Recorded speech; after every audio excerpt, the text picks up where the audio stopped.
तो आज का हमारा आज से हमें स्टार्ट करना है मैकेनिज्म ऑफ ब्रीदिंग। तो ब्रीदिंग में हम क्या कंसीडर करते हैं, इंस्पायरेशन और एक्सपायरेशन, यही दो प्रोसेस करते हैं ना। इंस्पायरेशन मतलब सांस लेना, एक्सपायरेशन मतलब सांस छोड़ना। यही हम नॉर्मल जो होता है उसमें यही समझते हैं, दो चीजें कंसीडर करते हैं, इंस्पायरेशन एंड एक्सपायरेशन। तो इसमें जब इंस्पायरेशन और एक्सपायरेशन आता है तो सबसे मेन बात समझो कि इसमें होता क्या है। सब कुछ प्रेशर पे बेस्ड होता है। सब कुछ किस पे बेस्ड होता है? प्रेशर पे बेस्ड होता है। ठीक है, कि कहाँ किसका प्रेशर जो है ज्यादा है, कहाँ किसका प्रेशर कम है। तो तुम्हें हमेशा से पता है कि high pressure to low pressure move करेगा, है ना। जो भी हमारी एयर है वो कैसे मूव करेगी, कहाँ से कहाँ, हाई टू लो मूव करेगी, है ना। कभी ऐसा नहीं हो सकता कि वो लो टू हाई मूव करे। ठीक है, हाई टू लो मूव ही करती है, हाई प्रेशर से लो प्रेशर के साइड ही जाती है। तो सबसे मेन कॉन्सेप्ट होता है हमें यही कंडीशन बनानी है इंस्पायरेशन में और एक्सपायरेशन में, जैसा भी हम चाहते हैं। मतलब इंस्पायरेशन में हम चाहते हैं एयर को अंदर लाना, है ना। क्या चाहते हैं इंस्पायरेशन में? एयर को अंदर लाना। तो अंदर लाना है हमें, तो हमें क्या करना पड़ेगा? लंग्स में हमको लो प्रेशर करना पड़ेगा। किससे? एटमॉस्फेरिक प्रेशर से, है ना। लंग्स का प्रेशर हमें कैसा करना पड़ेगा? एटमॉस्फेरिक प्रेशर से कम करना पड़ेगा, तभी तो हाई टू लो ट्रांसफर होगा। तभी तो हमारे इंस्पायरेशन में जो एयर है वो हमारे अंदर आएगी, लंग्स में आएगी। जब ये वाला हमारा जो ग्रेडियंट है जब ये सेट होगा तभी हमारा कुछ भी पॉसिबल है। ठीक है, और वैसे ही अगर हम एक्सपायरेशन में देख लें तो हमें तब भी वही हाई टू लो वाला कॉन्सेप्ट चलना है। तो हमें अब एक्सपायरेशन में क्या करना पड़ेगा? हमें अपने लंग्स का प्रेशर ज्यादा करना पड़ेगा। कहाँ से? एटमॉस्फेरिक प्रेशर से ज्यादा करना पड़ेगा, तभी तो एयर बाहर जाएगी लंग्स से, हाई टू लो मूव करेगी। तो बस इतना ही समझ लो, जो भी कुछ होता है, जो भी कुछ इसमें करते हैं हम, वो सब हम लो प्रेशर और हाई प्रेशर मेंटेन करने के लिए करते हैं। तो इसमें क्या होती है, जो हमारी बोन्स है ना, जैसे हमारी रिब्स होती हैं। ठीक है, हमारी रिब्स हुई, हमारी रिब्स में मसल्स प्रेजेंट होती हैं। ठीक है, रिब्स से अटैच्ड मसल्स प्रेजेंट होती है, जिसको इंटरकोस्टल मसल्स बोलते हैं। इंटरकोस्टल मसल्स बोलते हैं ना, इंटरकोस्टल मसल बोलते हैं। एक मिनट,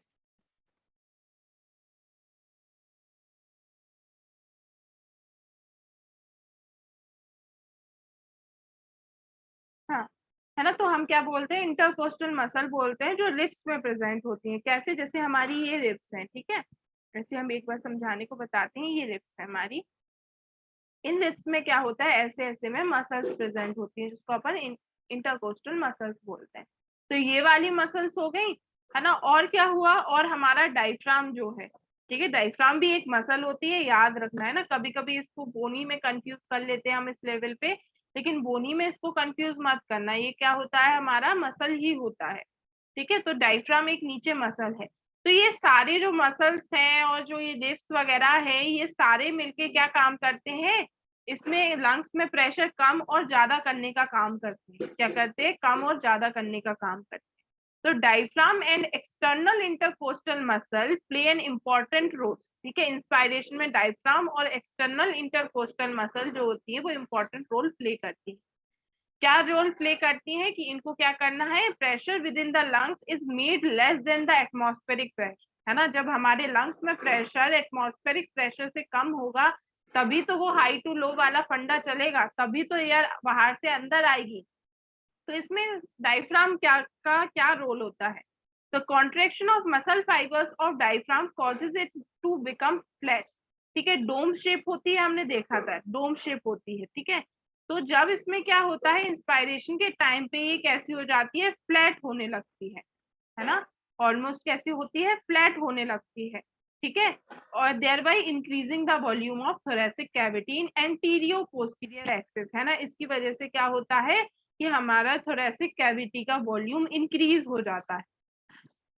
ठीक है, थोरेसिक वॉल्यूम थोरेसिक कैविटी का जो वॉल्यूम है वो इंक्रीज हो जाता है। इसकी वजह से increase in the volume of thoracic cavity, जैसे ही वॉल्यूम इंक्रीज होगा, तो तुमने एक शायद अभी तक केमिस्ट्री में ये वाला पढ़ लिया होगा, pressure is inversely proportional to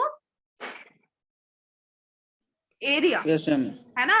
तो अगर बॉयल्स लॉ में पढ़ा है। हाँ, तो अगर हमारा एरिया बढ़ेगा, ठीक है, एरिया बढ़ रहा है, वॉल्यूम बढ़ रहा है, तो हमारा प्रेशर क्या होगा? कम होगा, है ना, कम होगा।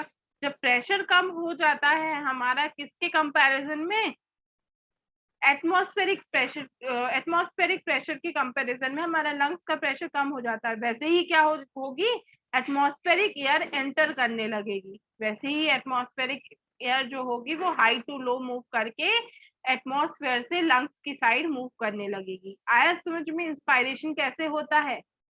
Yes ma'am. ठीक, बहुत सिंपल होता है, बस इतना हाई टू लो वाला फंडा याद होना चाहिए। अब हमने डायफ्राम का तो देख लिया, वो कैसे हमारी एक्सेस में बढ़ाता है।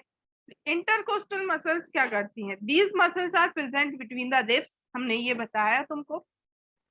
Contraction of these muscle lift ribs and sternum up and outward, है ना। इसको अपन हैंड पंप मूवमेंट भी बोलते हैं। क्या बोलते हैं इस मूवमेंट को, जो ये हमारी रिब्स दिखाती है, हैंड पंप मूवमेंट। क्यों हैंड पंप मूवमेंट देखते हैं?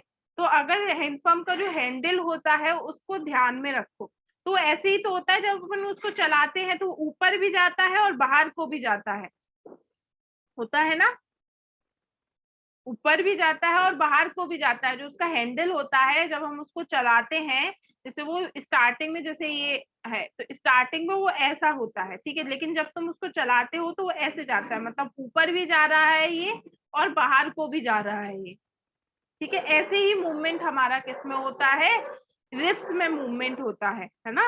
रिब्स और स्टर्नम जो है इसमें हमारा मिला जुला मूवमेंट होता है। इसकी वजह से क्या होता है, increase in the volume of thoracic cavity in dorso ventral axis, है ना, ये वाली एक्सिस क्या बढ़ जाता है हमारा, वॉल्यूम बढ़ जाता है। वही सेम, वॉल्यूम बढ़ा, प्रेशर कम, और क्या हुआ, एटमॉस्फेरिक एयर जो है वो अंदर आने लगती है। तो देखो डायफ्राम कॉन्ट्रैक्ट हुआ तो वो नीचे आया, इसलिए ये नीचे एरो बने हैं। रिब्स हमारी स्टार्नम इंटरकोस्टल मसल की वजह से रेज हुई, बाहर को जाती हैं, ऊपर जा रही हैं और बाहर को जा रही हैं, तो ये ऐसे एरो बने। और जैसे ही ये सब कुछ होगा वॉल्यूम बढ़ेगा, और जैसे ही वॉल्यूम बढ़ेगा एयर एंटर करने लगेगी लंग्स में, एयर एंट्री लेने लगेगी लंग्स में। आया समझ? है ना भाई प्रियंका? Yes ma'am. ठीक है। एक्सपायरेशन, अब हम देख लेते हैं एक्सपायरेशन। तो एक्सपायरेशन समझ गए। अब एक्सपायरेशन में अपन को क्या करना है, लंग्स का प्रेशर ज्यादा करना है। किससे ज्यादा करना है, एटमॉस्फेरिक एयर से ज्यादा करना है ना। तो एटमॉस्फेयर से हमें क्या करना है, लंग्स का प्रेशर ज्यादा करना है। जब यही कंडीशन होगी, जब यहाँ हाई होगी और एटमॉस्फेयर में लो कंडीशन होगी, तभी तो वो बाहर जाएगा। तो एक्सपायरेशन में क्या करना है, हमें वॉल्यूम को कम करना है ना। अब वहां ज्यादा किया था हमने वॉल्यूम को, यहाँ पे हमको क्या करना है, कम करना है। तो अब डायफ्राम क्या होता है, रिलैक्स स्टेट में चला जाता है। देखो ये और डोम शेप बिल्कुल ऐसे ऊपर को होता जा रहा है ना। तो ये ऊपर जाता है, रिब्स वगैरह और स्टार्नम जो होती है वापस से जो होती है अपनी पोजीशन में आने लगती है। क्या आती है, पोजीशन में आने लगती है ना। जब ये सारी चीजें चलती हैं हमारी, वापस से पोजीशन में आना चलता है, तो हम वैसे ही क्या होता है, volume of the thoracic decrease, volume क्या हो जाता है, कम हो जाता है। और एक बार जहां वॉल्यूम कम हुआ वहीं क्या हो जाएगा, एक्सपायरेशन हो जाएगा, है ना। क्योंकि वॉल्यूम कम होगा तो प्रेशर हाई होगा, प्रेशर हाई होगा तो हमारा high to low air move करेगी। तो decrease in the volume of thoracic cavity, ठीक है।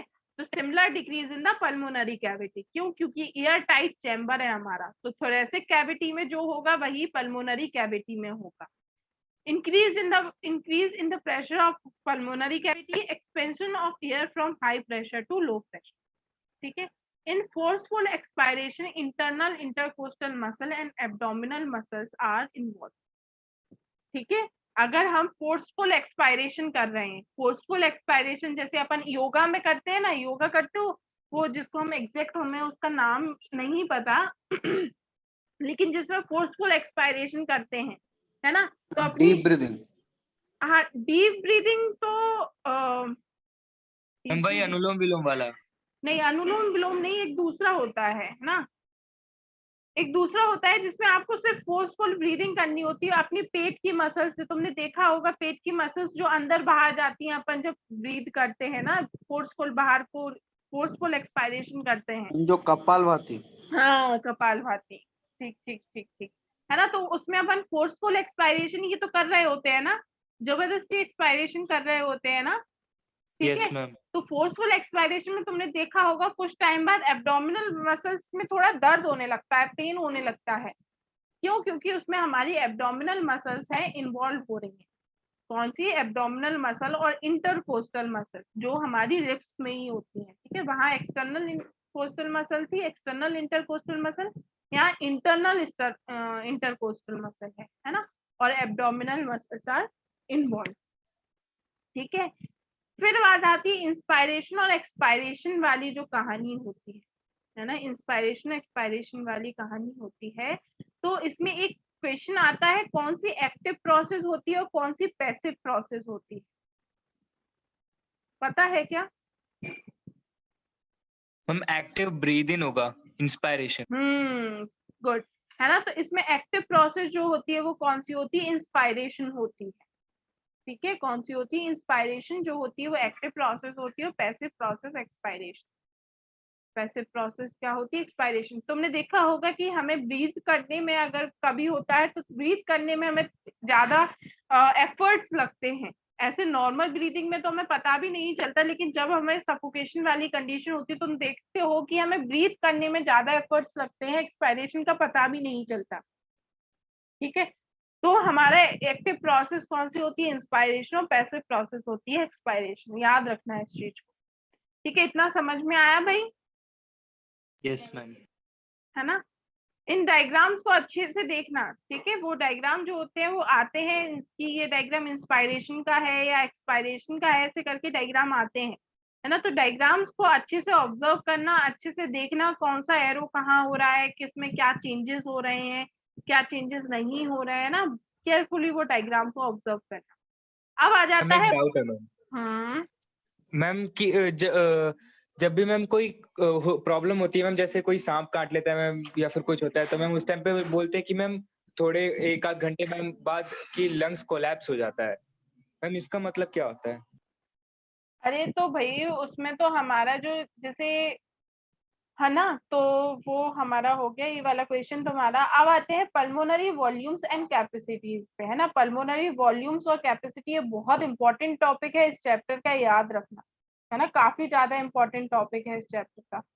तो है क्या, इसमें हमें वॉल्यूम्स बताए हैं कि हमारे लंग्स में कैसे क्या वॉल्यूम्स होते हैं जब हम नॉर्मल एक्सपायरेशन करते हैं या फोर्सफुल करते हैं या फोर्सफुल एक्सपायरेशन करते हैं, तब क्या क्या हमारे लंग्स में कितनी एयर होती है ना, ऐसा वॉल्यूम्स और कैपेसिटीज बताएं। तो सबसे पहले आता है टाइडल वॉल्यूम। टाइडल वॉल्यूम वो वॉल्यूम होता है एयर का जो नॉर्मल ब्रीदिंग में होता है। जब अपन नॉर्मल ब्रीथ कर रहे हैं तब हमारे लंग्स में जो वॉल्यूम होगा एयर का, वो उसको हम क्या बोलते हैं? टाइडल वॉल्यूम, जो कि अप्रोक्सीमेट कितना होता है? 500 ml होता है, ठीक है। अप्रोक्स 500 ml होता है। फिर आता है इंस्पायरेटरी रिजर्व वॉल्यूम, ठीक है। इंस्पायरेटरी रिजर्व वॉल्यूम, ध्यान से सुनना। It is defined as the additional or extra volume of air a person can inspire a forceful inspiration। मतलब आपने क्या किया? नॉर्मल इंस्पायरेशन कर लिया आपने, ठीक है। मतलब नॉर्मल इंस्पायरेशन कर दिया तो टाइडल वॉल्यूम तो अपने पास है ही। अब आपने नॉर्मल इंस्पायरेशन जब कर लिया, अब आप क्या कर रहे हो? फोर्सफुल इंस्पायरेशन कर रहे हो, जबरदस्ती इंस्पायरेशन कर रहे हो। तब जो वॉल्यूम होगा, मतलब जितना वॉल्यूम हम ले सकते होंगे एयर का, उसको इंस्पायरेटरी रिजर्व वॉल्यूम बोलते हैं, जो कि क्या होता है? 2500 to 3000 ml, ठीक है। सेम एक्सपायरेटरी रिजर्व वॉल्यूम, आपने नॉर्मल एक्सपायरेशन कर दिया, ठीक है। नॉर्मल एक्सपायरेशन जो है आपने कर दिया, अब फोर्सफुल एक्सपायरेशन कर रहे हो। आप क्या कर रहे हो? आप फोर्सफुल एक्सपायरेशन कर रहे हो। तो इसके अलावा जितना आप फोर्सफुल एक्सपायरेशन कर पाते हो, है ना, नॉर्मल के अलावा जितना फोर्सफुल एक्सपायरेशन में जितनी एयर जो है, आप वॉल्यूम ऑफ एयर आप जितना एक्सपायर कर पाते हो, उसको अपन क्या बोलते हैं? एक्सपायरेटरी रिजर्व वॉल्यूम, जो कि कितना होता है? 1000 से 1100 ml, ठीक है।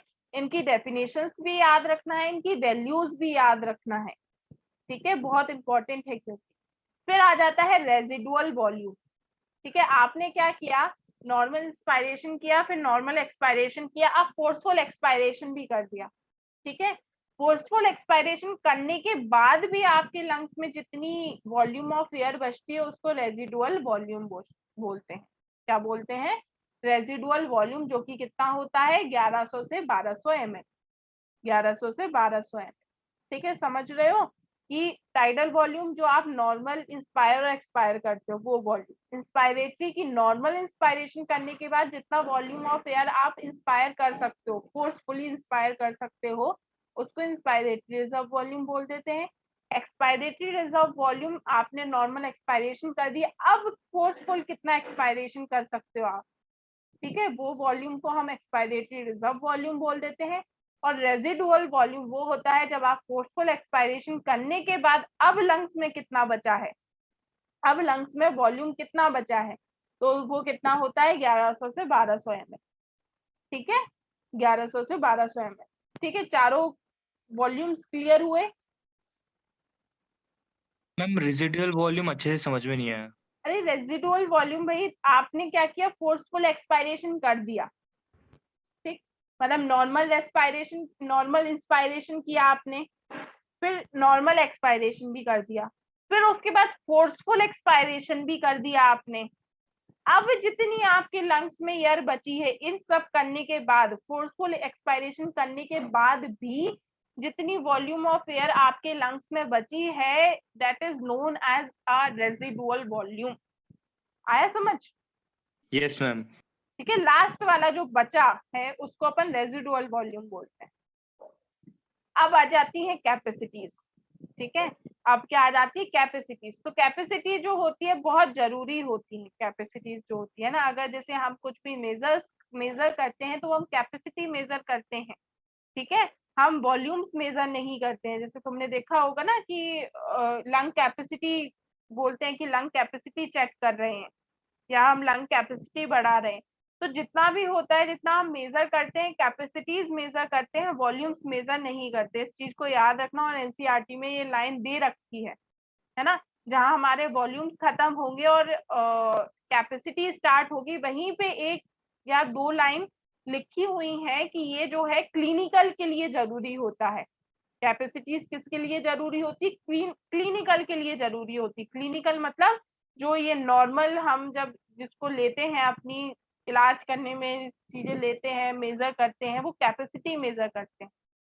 ठीक है, इस पे भी क्वेश्चन आया हुआ है तो याद रखना है ना, क्योंकि वो एनसीईआरटी में छुपी हुई लाइंस हैं, है ना। एक तो इम्पोर्टेंट टॉपिक चल रहे हैं और इम्पोर्टेंट टॉपिक के बीच में अगर दो लाइन उन्होंने बीच में दे दी तो लोग उसको नजरअंदाज कर देते हैं।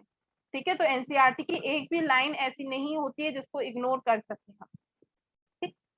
इंस्पायरेटरी कैपेसिटी, तो इंस्पायरेटरी कैपेसिटी कितनी होती है? जितनी हम कर सकते हैं। तो कितनी कर सकते हैं हम इंस्पायरेशन? एक तो नॉर्मल, ठीक है, नॉर्मल इंस्पायर मतलब टाइडल वॉल्यूम, और फिर जबरदस्ती जो हम कर रहे थे इंस्पायरेटरी रिजर्व वॉल्यूम। तो कितनी कैपेसिटी हो गई हमारी? Tidal volume plus inspiratory reserve volume. तो टाइडल वॉल्यूम कितना था?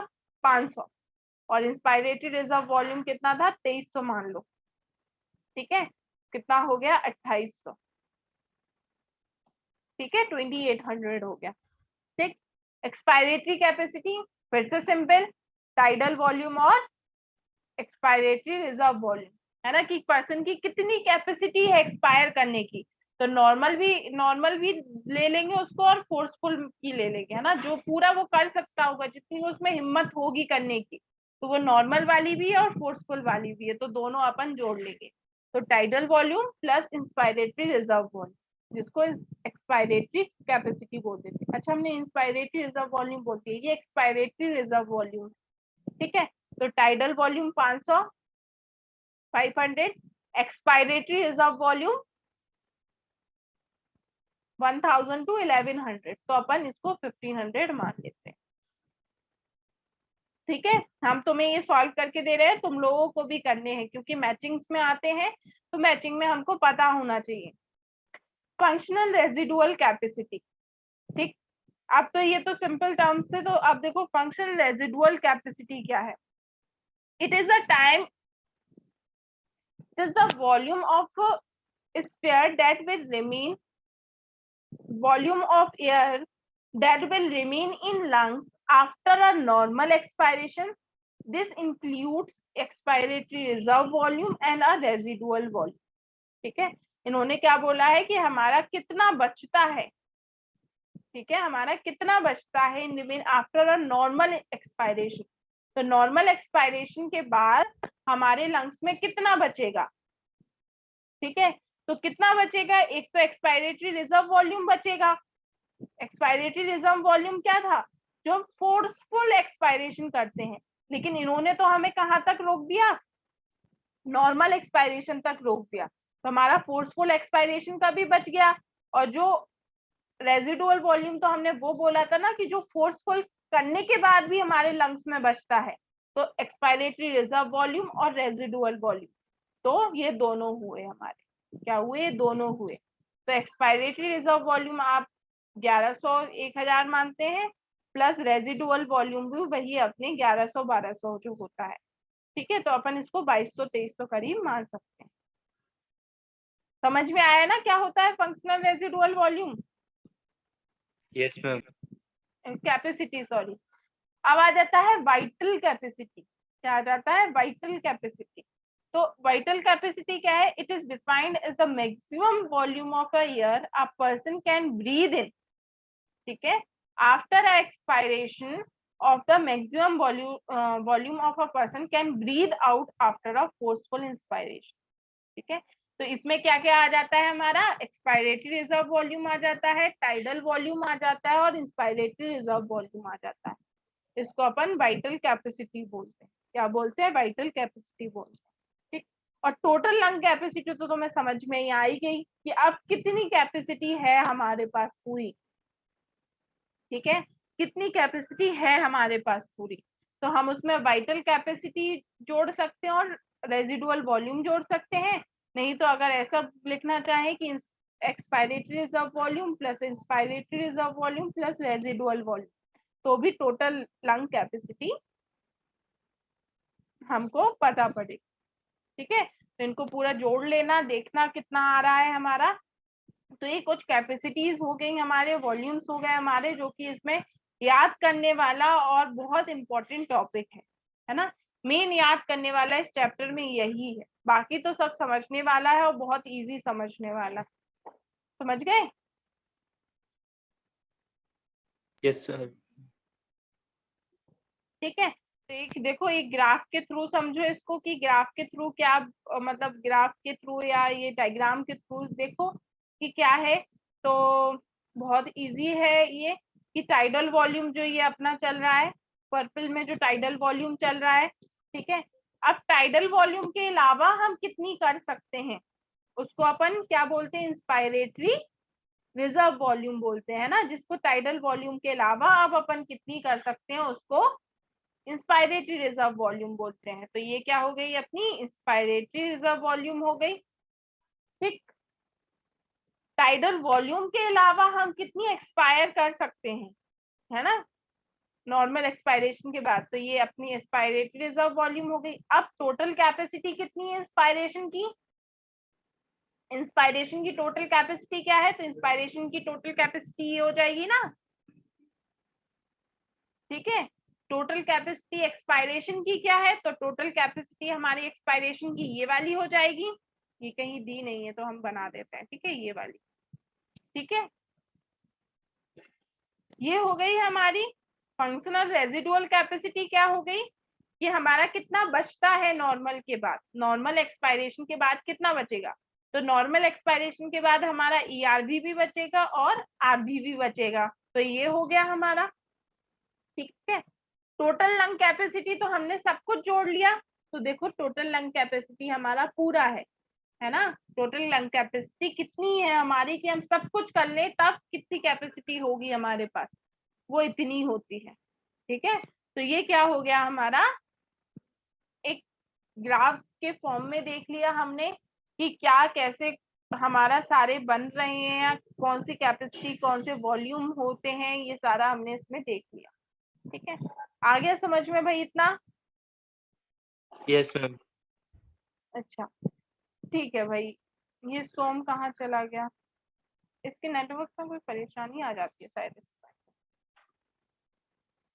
एक्सचेंज ऑफ गैसेस, ठीक है। अब क्या आता है हमारा एक्सचेंज ऑफ गैसेस। ठीक है, तो जो अभी तक हम पढ़ते थे बहुत इजी है, बस देखो इसको ध्यान से। तो गैसेस जो हमारी एक्सचेंज होती है वो सिंपल डिफ्यूजन से है ना। एक बार तुम लोग ये क्वेश्चन कर चुके हो, शायद सोम ने ये क्वेश्चन किया था कि हमारे अंदर भी तो डिफ्यूजन होता है। तो हाँ, हमारे अंदर जो एक्सचेंज ऑफ गैसेस होता है वो डिफ्यूजन से ही होता है, कुछ अलग नहीं है। ठीक है, तो डिफ्यूजन हमने बताया था कंसंट्रेशन के बेस पे होता है। ठीक है, यहाँ पे जो हम प्रेशर देख रहे हैं तो हम प्रेशर के बेस पे देख रहे हैं। किसके बेस पे देख रहे हैं? प्रेशर के बेस पे देख रहे हैं। अब इसमें टर्म आया कि कहां से कहां मूव करता है। Diffusion of gases takes place from a region of higher partial pressure to the region of low partial pressure. Partial pressure क्या होता है भाई?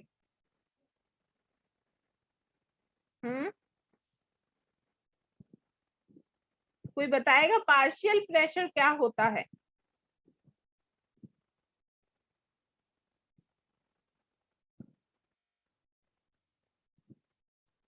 केमिस्ट्री में पढ़ लिया होगा अभी तो पार्शियल प्रेशर। हाँ भाई, नहीं आइडिया कोई? देखो फिर, जैसे ये हमारा कोई गैसेस का मिक्सचर है, इसमें O2 है, CO2 है, इसमें N2 है ना। तो हमने इस पूरी मिक्सचर का है जो हमने इसका पूरा प्रेशर माना कि इसका है 400 mmHg। ठीक है, ये वो नहीं है, हम हाइपोथेटिकल बोल रहे हैं। ठीक है, तो ये कितना है? 400 mmHg है। ये तो उसका हो गया प्रेशर, जिसको अपन बोलते हैं कि हाँ भाई ये गैस है, इसका जो प्रेशर है 400 mmHg। लेकिन अगर हमें सिर्फ O2 का बताना है कि इसमें O2 का कितना पार्टिसिपेट कर रहा है, तो O2 कर रहा है भाई 80 mmHg। क्या कर रहा है? 80 mmHg। इसको हम क्या बोलते हैं? पार्शियल प्रेशर बोलते हैं। मतलब सिर्फ अकेला वो जो O2 है वो कितना लगा रहा है, या N2 है वो कितना लगा रहा है, या CO2 अकेला कितना लगा रहा है, उसको बोलते हैं अपन पार्शियल प्रेशर। क्या बोलते हैं? पार्शियल प्रेशर बोलते हैं, है ना। Partial pressure of O2, partial pressure of CO2, ये तुम बहुत जगह देखोगे ऐसा लिखा होता है, ऐसे PO2, PCO2, है ना। ये क्या होता है? पार्शियल प्रेशर बताते हैं कि partial pressure of O2, partial pressure of CO2 बताते हैं भाई हमको। ठीक है ना। अब आ जाता है वहां factors that affect the rate of diffusion. ठीक है, अब हमारा डिफ्यूजन को क्या क्या अफेक्ट कर सकता है? सबसे पहला सॉल्युबिलिटी ऑफ द गैस। भाई हमारा जो गैस है वो कितनी सॉल्युबल है। ठीक है, कितनी सॉल्युबल? अगर ज्यादा सॉल्युबल होगी तो जल्दी डिफ्यूज करेगी, और कम सॉल्युबल होगी तो देर में डिफ्यूज करेगी, है ना।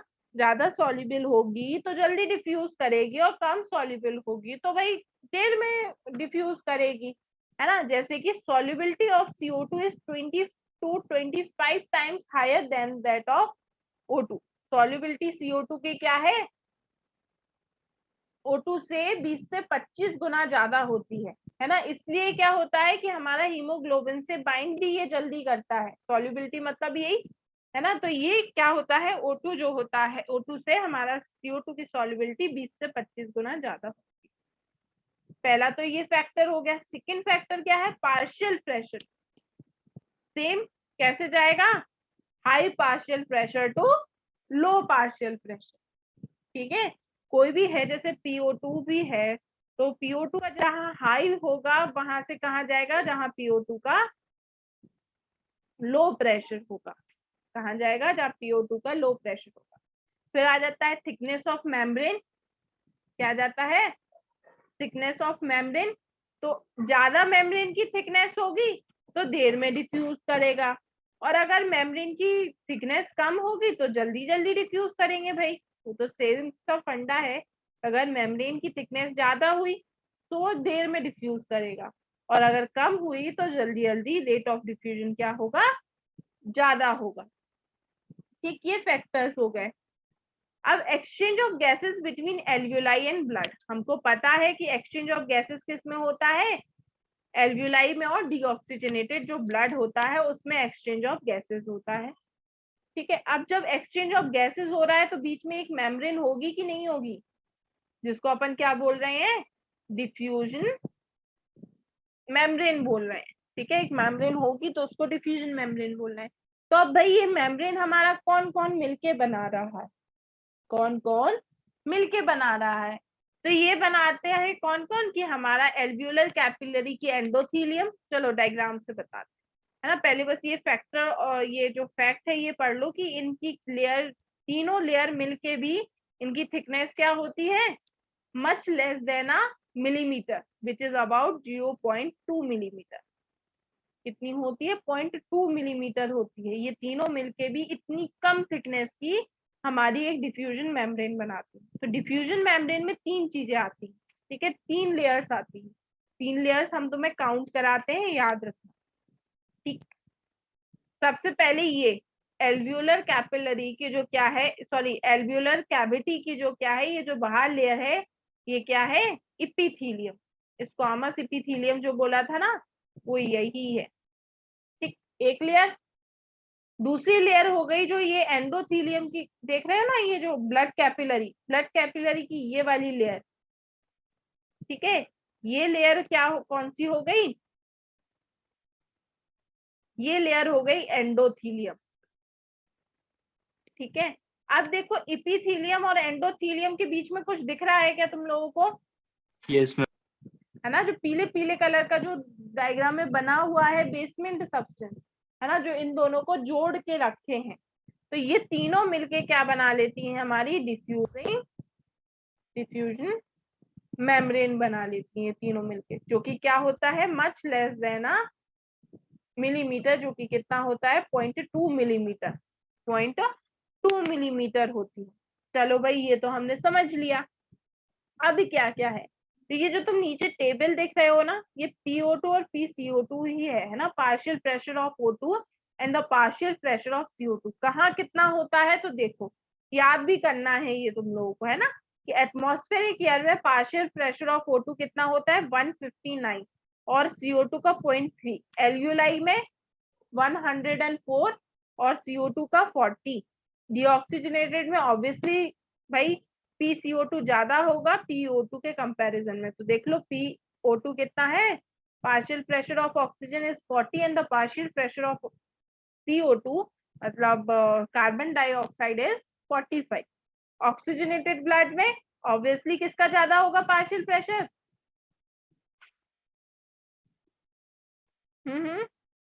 ऑक्सीजन। ऑक्सीजन का, मतलब जिसका कंटेंट ज्यादा वही तो ज्यादा प्रेशर अप्लाई करेगा ना। तो ऑक्सीजनेटेड ब्लड में ऑक्सीजन ज्यादा होता है, तो तभी तो वो उसका प्रेशर भी वो ज्यादा एक्सर्ट करेगा।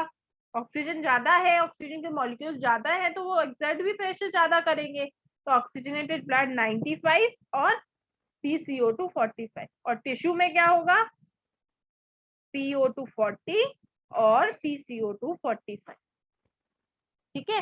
तो ये कंडीशन होती है। अगर तुमको ये याद होगा ना, तो तुम पूरा देख लोगे कहाँ से क्या ट्रांसफर हो रहा है, पूरा फंडा समझ जाओगे। कैसे समझ जाओगे, देखो हम बताते हैं। तुमको पता है कि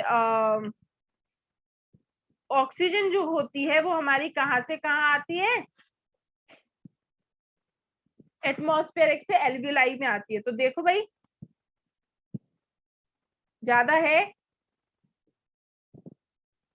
आ रही है ना, हाई टू लो दोनों, O2 CO2 दोनों हाई टू लो में आ रहे हैं, सॉरी हाँ हाई टू लो में आ रहे हैं, है ना। O2 का CO2 का गलत बनाया है ना, CO2 का पीछे जाना है ना, ठीक ऐसे ही होगा। ये हमने पढ़ा है कि एटमॉस्फेरिक एयर से जो O2 होता है एल्वियोलाई में रहता है, वो CO2 बाहर। क्यों, क्योंकि पार्शियल प्रेशर तो देखो तुम, वही हाई टू लो वाला कॉन्सेप्ट चलता है, तो हाई टू लो वाला यहाँ भी चलेगा भाई, देख लो। अब एल्वियोलाई और डीऑक्सीजनेटेड ब्लड में होता है, जैसे ये एल्वियोलाई है, ये डीऑक्सीजनेटेड ब्लड है। देखो भाई कहाँ से कहाँ होगा, इसमें O2 कहाँ से कहाँ जाएगा, O2 कहाँ से कहाँ जाएगा प्रियंका,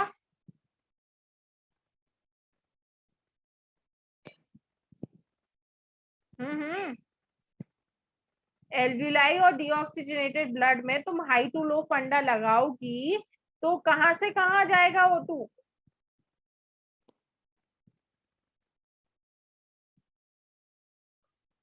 बोलो भाई। हम एल्वियोली से डीऑक्सीजनेटेड ब्लड। हाँ, एल्वुलर से डीऑक्सीजनेटेड ब्लड। और CO2 कहाँ से कहाँ जाएगा?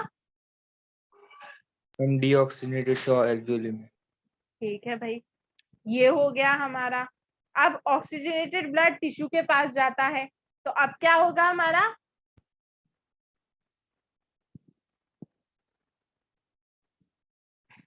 O2 जाता है कि नहीं जाता है ऑक्सीजनेटेड ब्लड से टिश्यू में, और CO2 आता है कि नहीं आता है टिश्यू से ऑक्सीजनेटेड ब्लड में? Yes ma'am. हो गया, सब फंडा समझ में आ गया कि कैसा क्या फंडा चल रहा है भाई ये, यस मैम। है ना? तो ये हमारा पूरा सिर्फ इसी बेस पे डिपेंड होता है, high to low, high to low, high to low. ठीक है, गैसेस एक्सचेंज का यही फंडा होता है, high to low, high to low, high. ठीक है, अभी देखो जैसा कि इन्होंने लिखा है वो पूरा डायग्राम में इन्होंने जो अभी हमने बताया वो लिख रखा है। ठीक है, ये CO2 ट्रांसपोर्ट और O2 ट्रांसपोर्ट आगे भी हैं, हम उनको बताते हैं। ठीक है, देखो ये आ गया हमारा transport of O2 and transport of CO2। ठीक है, कि मतलब हमारा ऑक्सीजन कैसे कैसे ट्रांसपोर्ट होता है और CO2 कैसे कैसे ट्रांसफर होता है। तो ऑक्सीजन जो होता है in dissolve form about 3% O2 is carried in state through plasma. मतलब जितना भी O2 आता है उसमें 3%, सिर्फ 3% प्लाज्मा में डिसॉल्व हो जाता है, बाकी सब RBC से बाइंड कर लेता है। 97% जो O2 होता है, 90% जो O2 होता है वो क्या करता है? हीमोग्लोबिन से बाइंड कर लेता है ना? और जब हीमोग्लोबिन ऑक्सीजन से बाइंड कर लेता है तो हम क्या बोलने लगते हैं, क्या हो जाता है? वो ऑक्सी हीमोग्लोबिन बना लेता है। क्या बना लेता है? Oxy haemoglobin. हीमोग्लोबिन बना लेता है। Oxygen binds with haemoglobin at the lung surface and get dissociated at the tissue, ये हमको पता है। When is oxygenated blood reaches to different tissue, the ये पता नहीं क्या लिख रखा है। ठीक है, नेक्स्ट पॉइंट देखते हैं। Oxyhaemoglobin dissociation near tissue due to increase in acidity and decrease in pH. ठीक है, ऑक्सीजन हीमोग्लोबिन का जो डिसोसिएशन होता है, एक कर्व भी आएगा, है ना? एक इस पे बेसिस पे हम क्या देखेंगे? कर्व भी देखेंगे, ग्राफ देखेंगे, ऑक्सीजन डिसोसिएशन कर्व, है ना? उसमें देखेंगे कि हमारा ऑक्सीजन डिसोसिएट किस किस फैक्टर पे करता है। तो oxygen dissociation near tissue due to increase in acidity, मतलब क्या होगा? जब H+ का कंसंट्रेशन इंक्रीज होगा तो ऑक्सीजन का डिसोसिएशन होता है ना? जब pH कम होता है, H+ ज्यादा होता है मतलब pH कम हो रहा है ना? तो pH जब कम होता है तब क्या होता है हमारा? ऑक्सीजन डिसोसिएट होता है। और कब होता है? इन हाई टेम्परेचर। जब टेम्परेचर क्या होता है? ज्यादा होता है, तब भी हमारा ऑक्सीजन डिसोसिएट करता है। किससे? हीमोग्लोबिन से। मतलब ऑक्सी हीमोग्लोबिन डिसोसिएशन होता है, हीमोग्लोबिन से ऑक्सीजन डिसोसिएट करता है। ठीक है, ये कंडीशंस है। ठीक, तो हमारा जो O2 होता है 3% प्लाज्मा में होता है, बाकी सब ऑक्सी हीमोग्लोबिन के फॉर्म में होता है। ठीक, ये आ गया देखो ऑक्सी हीमोग्लोबिन डिसोसिएशन कर्व, जो हम तुम्हें बता रहे थे कि कर्व अपन पढ़ते हैं। तो ये आ गया भाई कर्व। तो इसमें हमें ये जो वाई एक्सिस है, ये हमको ऑक्सीजन सैचुरेशन हीमोग्लोबिन बता रहा है ना? क्या बता रहा है? Oxygen saturation haemoglobin. और ये देखो हमारा ये ग्राफ दे रखा है। क्या दे रखा है? ग्राफ दे रखा है। तो इसमें बताया है कि कब ये लेफ्ट शिफ्ट होगा, कब ये राइट शिफ्ट होगा। ठीक है, राइट शिफ्ट ये जब होगा जब हमारा ऑक्सीजन डिसोसिएट करेगा, मतलब ऐसी कंडीशंस बनेगी जिसमें क्या होगा? हमारा ऑक्सी हीमोग्लोबिन टूटेगा, है ना? ऑक्सी हीमोग्लोबिन टूटेगा। तो ऑक्सी हीमोग्लोबिन टूटने की कंडीशन क्या क्या? Ma'am high temperature, high temperature, decrease in pH, हाँ increase, sorry decrease in pH, है ना? Increase in H+ ion, increase in temperature और इंक्रीज इन PCO2, है ना? पार्शियल प्रेशर ऑफ CO2 बढ़ेगा तो हमारा ऑक्सीजन डिसोसिएट करेगा, या हम ऐसे कह सकते हैं डिक्रीज इन PO2।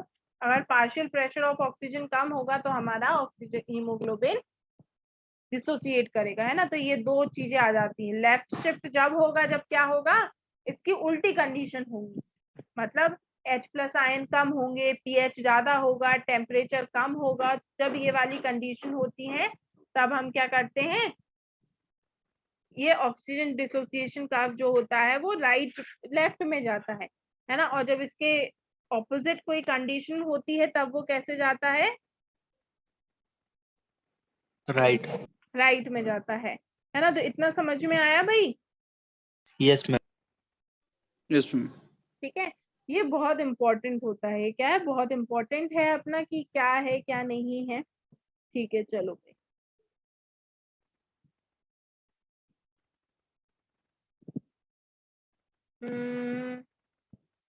ठीक, अब ट्रांसपोर्ट ऑफ CO2 है। क्या है, ट्रांसपोर्ट ऑफ CO2। तो ट्रांसपोर्ट ऑफ CO2 में अब CO2 किस किस फॉर्म में ट्रांसपोर्ट होता है हमारा, तो इसमें डिजोल्व फॉर्म में, मतलब प्लाज्मा में डिजोल्व 7%, ठीक है। RBC में 20 से 25%, कितना, 20 से 25%। किस फॉर्म में, कार्ब अमीनो हीमोग्लोबिन। देखो दो वर्ड आते हैं, कार्ब ऑक्सी हीमोग्लोबिन और कार्ब अमीनो हीमोग्लोबिन। तो जब वो CO2 से बाइंड करता है, जब हीमोग्लोबिन जो होता है CO2 से बाइंड करता है, तब वो कार्ब अमीनो हीमोग्लोबिन बनाता है ना। और जब हीमोग्लोबिन कार्बन मोनोऑक्साइड से बाइंड करता है तब वो कार्ब ऑक्सी हीमोग्लोबिन बनाता है ना। इसमें कंफ्यूज हो सकते हैं, तो इसमें कंफ्यूज मत होना, इसलिए हमने दोनों को तुम्हें साथ में बता दिया। ये है कार्ब अमीनो हीमोग्लोबिन और वो है कार्ब ऑक्सी हीमोग्लोबिन। ठीक है, दोनों चीज में कंफ्यूजन हो सकता है। ठीक, ये कितना होता है, 20 से 25% जो होता है वो हीमोग्लोबिन में बाइंड करके चलता है, 7% CO2 और बाकी 70% इसका मेजर जो पोर्शन होता है वो कार्बोनेट के फॉर्म में होता है।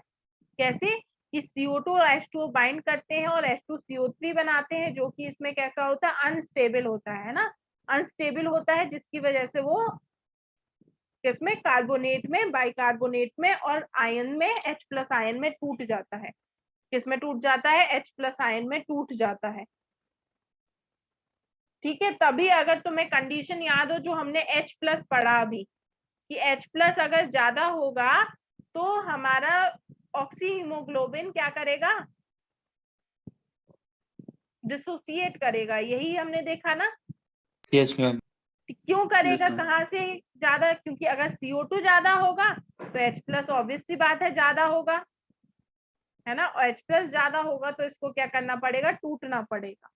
ठीक है, ये मैम अगर पीएच कम होगा तो मैम सेल्स को डैमेज नहीं करेगा वो? कैसा, नहीं ऐसा pH कम नहीं होता है। देखो pH जो होता है अपनी जगह जगह पे इम्पोर्टेंस रखता है, जैसे हर जगह, तो यहाँ भी pH की अपनी इम्पोर्टेंस है। टेम्परेरी होती है ना, कि चाहिए है वो कंडीशन, अपन को चाहिए है, इसलिए वो सारा कुछ होता है। वो कंडीशन अपन को चाहिए है डिसोसिएशन और के लिए, इसलिए वो सारी चीजें होती हैं। ठीक है, यस मैम। ठीक है ना।